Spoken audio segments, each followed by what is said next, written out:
भारत और वेस्टइंडीज के बीच में टी20 सीरीज का पहला मुकाबला खेला गया, जिसमें कप्तान हार्दिक पांड्या ने पहले टॉस को जीतकर बल्लेबाजी को चुना। भारत की तरफ से चोट से वापस लौटे श्रेयस अय्यर ने ईशान किशन के साथ पारी की शुरुआत की। वेस्टइंडीज की तरफ से जेसन होल्डर अपना पहला ओवर डाल रहे थे।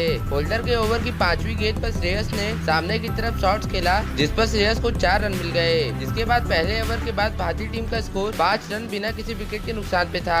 वेस्टइंडीज की तरफ से दूसरा ओवर मैकॉय डालने आए और ईशान किशन को मैकॉय ने ऑफ स्टंप के पास गेंद फेंकी, जिस पर ईशान किशन ने उस गेंद को कट करके पॉइंट्स की तरफ चौका बटोर लिया। इस बाउंड्री के बाद भारतीय टीम का स्कोर 2 ओवर के बाद 15 रन बिना किसी विकेट के नुकसान पर पहुंच चुका था। वेस्टइंडीज की तरफ से पावर प्ले का तीसरा ओवर ड्रेक्स लेके आए, जिन्हें श्रेयस अय्यर ने आड़ो हाथ तो लेते हुए ओवर की दूसरी गेंद पर ही लॉग ऑन की तरफ चौका जड़ दिया और ड्रेक्स की तीसरी गेंद पर भी कवर्स की तरफ शानदार ड्राइव लगाकर ड्रेक्स की ओवर में ही लगातार 2 चौके बटोर लिए। इन 2 चौकों के बाद भारतीय टीम का स्कोर 27 रन बिना किसी विकेट के नुकसान पर पहुंच चुका था। वेस्टइंडीज की तरफ से चौथा ओवर पॉल डालने आए और पॉल ने चौथी ओवर की तीसरी गेंद ही नो बॉल फेंक दी और श्रेयस अय्यर ने फ्री हिट का फायदा उठाते हुए बॉल की ओवर की तीसरी गेंद पर ही कट शॉट खेल दिया, जिस पर श्रेयस को 4 रन मिल गए और पॉल के ओवर में 3 सिंगल के साथ भारतीय टीम का स्कोर 4 ओवर में 37 रनों पर पहुंच गया। इस बढ़ती हुई साझेदारी को तोड़ने के लिए वेस्टइंडीज के कप्तान ने ड्रेक्स को पावर प्ले का आखिरी ओवर दिया और ड्रेक्स ने 5वें ओवर की दूसरी गेंद ईशान किशन को बाउंसर पे की, जिस पर ईशान किशन सही से टाइम नहीं कर पाए और अपना कैच थमा कर मात्र 11 रनों के निजी स्कोर पर पवेलियन की तरफ लौट गए। दीपक हुड्डा भारतीय टीम की तरफ से नंबर 3 पर बल्लेबाजी करने के लिए आए और आते ही हुड्डा ने पावर प्ले के आखिरी ओवर में पॉल को आड़े हाथों ले लिया। वेस्टइंडीज की तरफ से पॉल पावर प्ले का आखिरी ओवर डाल रहे थे और आते ही पॉल की दूसरी गेंद पर हुड्डा ने सीधे की तरफ शॉट्स लगाकर 4 रन बटोर लिया और पॉल के 5वीं गेंद पर अपर कट लगाकर भारतीय टीम को 50 रनों के आंकड़े तक पहुंचा दिया। पावर प्ले समाप्त होने के बाद स्पिनर्स को गेंदबाजी थमाई गई और वॉल्स जूनियर वेस्टइंडीज का 6वां और अपना पहला ओवर डालने के लिए आए। वॉल्स जूनियर की पहली गेंद पर श्रेयस अय्यर ने पॉइंट्स की तरफ कट मार के चौका बटोर लिया, लेकिन उसके बाद वॉल्स जूनियर ने अच्छी वापसी करते हुए केवल 3 ही सिंगल दिए। पावर प्ले खत्म होने के बाद ओडेन स्मिथ वेस्टइंडीज की तरफ से 8वां ओवर फेंकने आए, जिसे श्रेयस अय्यर ने आड़े हाथों लेते हुए ओडेन स्मिथ की 5वीं गेंद पर ऑफ साइड में गेंद को कट करके शानदार छक्का लगा दिया और स्मिथ की आखिरी गेंद कवर की तरफ से शानदार चौका लगा के स्मिथ के ओवर में 13 रन बटोर लिए। जिसके बाद वेस्टइंडीज के कप्तान ने एक बार फिर से स्पिनर वॉल्स जूनियर को गेंद पकड़ा दी, जिसके पहली ही गेंद पर हुड्डा ने कदमों का सही से इस्तेमाल करके कवर के ऊपर से छक्का जड़ दिया। अपनी टीम की तरफ से 10वां ओवर डाल रहे रोमन पावल ने अच्छी गेंदबाजी की, लेकिन पावल की आखिरी गेंद पर श्रेयस ने कट शॉट खेल के चौका बटोर लिया और इसी के साथ इंजरी से लौटे श्रेयस अय्यर ने मात्र 30 गेंदों में ही अपना अर्धशतक पूरा कर लिया। 10वें ओवर के बाद भारतीय टीम का स्कोर 95 रन पहुंच गया और दोनों बल्लेबाज अब और तेजी से बैटिंग करने लगे।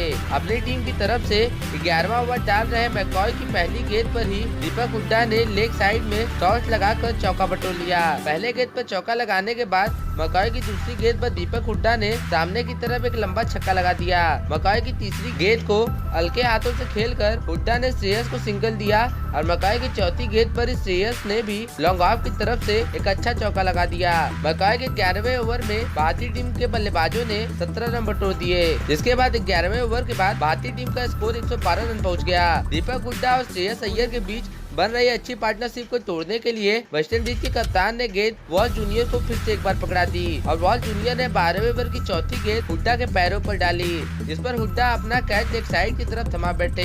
हुड्डा का विकेट गिरने के बाद संजू सैमसन नंबर 3 पर बल्लेबाजी करने के लिए आए। हुड्डा का विकेट गिरने के बाद भी श्रेयस अय्यर नहीं रुके और 13वें ओवर की पहली गेंद पर श्रेयस ने ऑफ साइड में चौका लगा दिया, जिसका बदला लेते हुए 5वीं गेंद पर ही जेसन होल्डर ने श्रेयस अय्यर को कॉट एंड बोल्ड करके पवेलियन की तरफ भेज दिया। श्रेयस का महत्वपूर्ण विकेट गिरने के बाद हार्दिक पांड्या बैटिंग करने आए और आते ही पांड्या ने वॉल्स जूनियर की तीसरी गेंद पर ही लेग साइड की तरफ बाउंड्री लगा दी और संजू ने भी इसी ओवर में वॉल्स जूनियर को लेग साइड की तरफ शॉट्स खेल के 4 रन बटोर लिए। अपनी टीम की तरफ से 15 ओवर डाल रहे जेसन ने पहली 4 गेंदों में तो केवल 2 रन ही दिए, लेकिन ओवर की 5वीं गेंद पर संजू ने स्ट्रेट डाइव लगाकर चौका बटोर लिया। भारतीय टीम का स्कोर 15वां ओवर के बाद 141 रन 3 विकेटों के नुकसान पर पहुंच चुका था।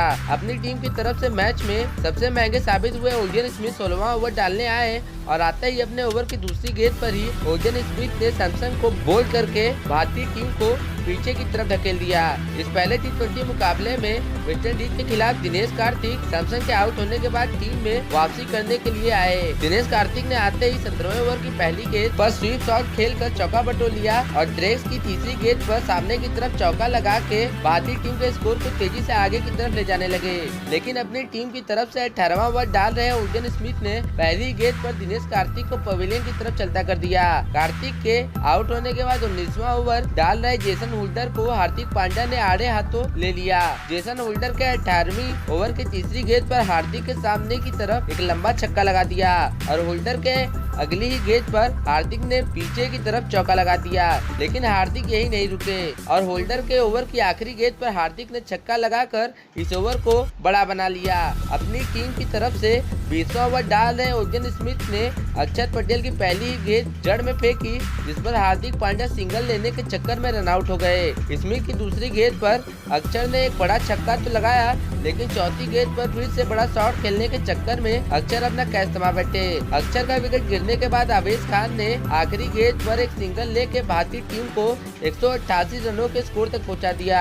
इतने बड़े स्कोर का पीछा करने वेस्टइंडीज की तरफ से जेसन होल्डर और ब्रूक आए। वही हार्दिक ने पहले ही ओवर में गेंद अक्षर पटेल के हाथों में थमा दी। अक्षर अपने ओवर की पहली दो गेंद होल्डर को डॉट कराई। इसके बाद होल्डर अक्षर की तीसरी गेंद को स्वीप मारने के चक्कर में बोल्ड हो गए। होल्डर के आउट होने के बाद थॉमस और ब्रूक्स ने अर्शदीप सिंह को दूसरे ओवर में टारगेट किया। थॉमस ने अर्शदीप की तीसरी गेंद पर कवच की तरफ चौका लगा के ब्रूक्स को सिंगल दे दिया और ब्रूक्स ने अर्शदीप के चौथी और पांचवी गेंद पर लगातार 2 चौके लगा दिए। जिसके बाद हार्दिक ने पावर प्ले के 5वें ओवर में गेंद फिर से एक बार अक्षर पटेल को थमा दी। अक्षर के 4वें ओवर की पहली गेंद पर ब्रूक्स ने कवर की तरफ से चौका लगा दिया। इसका बदला लेते हुए अक्षर ने दूसरी गेंद ब्रूक्स को शरीर पर डाली, जिस पर ब्रूक्स स्टंपिंग हो गए और अक्षर ने भारतीय टीम को दूसरी सफलता दिला दी।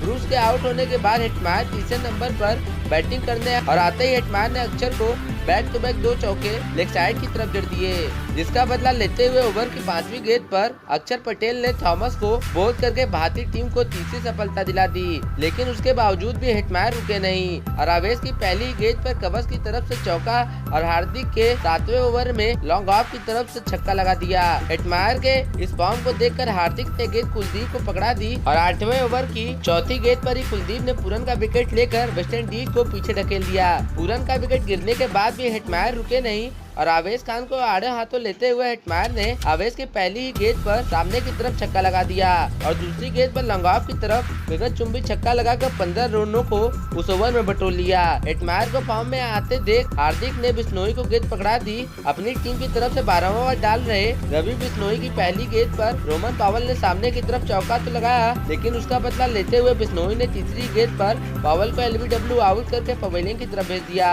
उसके बाद नए बल्लेबाज पॉल ने वाइड गेंद पर चौका तो जरूर बटोरा, लेकिन चौथी गेंद पर बिश्नोई ने पॉल को भी पवेलियन की तरफ चलता कर दिया। वेस्टइंडीज की हालत खराब चल रही थी, तभी कुलदीप यादव ने 13वें ओवर के पहली गेंद पर ड्रेस को चलता किया और अपनी ओवर के चौथी गेंद पर स्मिथ का विकेट झटक कर भारतीय टीम के झोली में जीत को डाल दिया। लेकिन फिर भी हेटमायर ने हार नहीं मानी और एक तरफ से डटे रहे। हेटमायर ने 14वें ओवर में अपनी 50 पूरी की और कुछ बड़े शॉट्स भी लगाए, लेकिन हेटमायर बिश्नोई के 15वें ओवर में अपना कैच थमा बैठे। आखिरी बल्लेबाज मैकॉय ने भी बड़े शॉट्स को लगाने की कोशिश की, लेकिन बिश्नोई की गेंद पर मैकॉय भी अपना कैच थमा बैठे और भारतीय टीम में मुकाबला 90 रनों से जीत गई। भारतीय टीम की तरफ से इस अहम मुकाबले में चोट से लौटे श्रेयस अय्यर ने सबसे ज्यादा रन बनाए और रवि बिश्नोई ने सबसे ज्यादा विकेटों को झटका। वैसे अगर आप हमारे चैनल पर अभी तक नए हैं तो हमारे चैनल को सब्सक्राइब जरूर से कर दीजिएगा।